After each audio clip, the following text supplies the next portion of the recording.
Un peu particulière, c'est je crois la caisse à savon, c'est ça Sophie? Alors écoutez, moi je manquais un petit peu d'exercice, donc je suis contente d'être venue ici à Annecy. Je viens juste de grimper une côte, je sais pas, c'est au moins 60%, hein, ça grimpe en tout cas. Non, bon j'exagère un peu, mais c'est normal, je suis du Sud.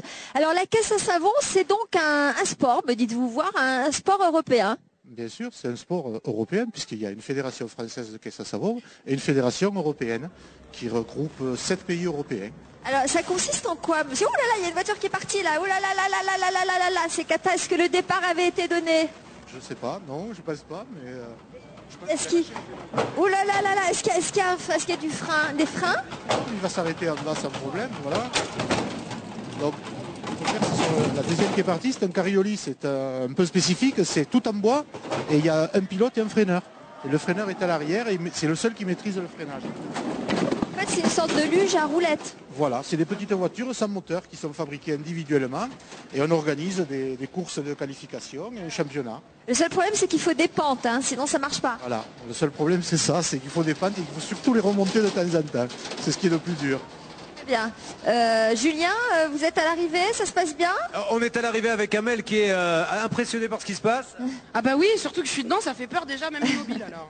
C'est un grand confort. Je ne vous cache pas que si on monte à deux dedans, on va être un petit peu boudinés tous les deux là-dedans. Mais en tout cas, bravo. Et que le compteur monte aussi vite que ces gens descendent. Le 36-37, Sophie. Oui, oui, oui. Il y a des courses de caisse à savon? Il y a une soixantaine de courses qui sont organisées sur 13 régions françaises et un championnat de France tous les ans. Et ça se pratique en montagne essentiellement, j'imagine? Pas spécialement, dès qu'on peut avoir une pente suffisante. Qu'est-ce que c'est que celle-là là?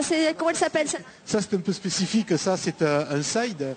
Il y a un pilote et un copilote, un singe qui équilibre l'engin dans les virages. Voilà. Moi je vais vous faire une confidence, je n'aimerais pas du tout, mais alors du tout essayer la caisse à savon, en particulier ce slide là, ça m'intéresse pas du tout. Et alors celui-là? Ça c'est un bob, un pilote et un copilote à l'arrière qui équilibre pareil, mais ils sont dans l'alignement. Voilà. Et après on a les catégories caisse comme on a en haut là, qui vont arriver avec un de nos plus jeunes pilotes. Ça c'est les kartings, c'est des catégories adultes et jeunes mélangés. Et est-ce que la France est bien classée dans ce sport? Vous dites que c'est un sport européen, on est bons nous les Français? on est loin d'être mauvais. Je crois que cette année on a remporté 2 ou 3 titres de champion d'Europe. Donc c'est satisfaisant. Hein. Et je sens poindre un petit accent, ce n'est pas un accent annécien? Non, pas du tout. Je suis d'une petite ville du sud de la France qui s'appelle Castres. Ah, d'accord, d'accord. Et voilà. Alors ça c'est quoi? C'est des catégories enfants, 7 ans. Voilà, et c'est sa deuxième année de caisse à savon. Voilà, Annecy, une ville qui se mobilise.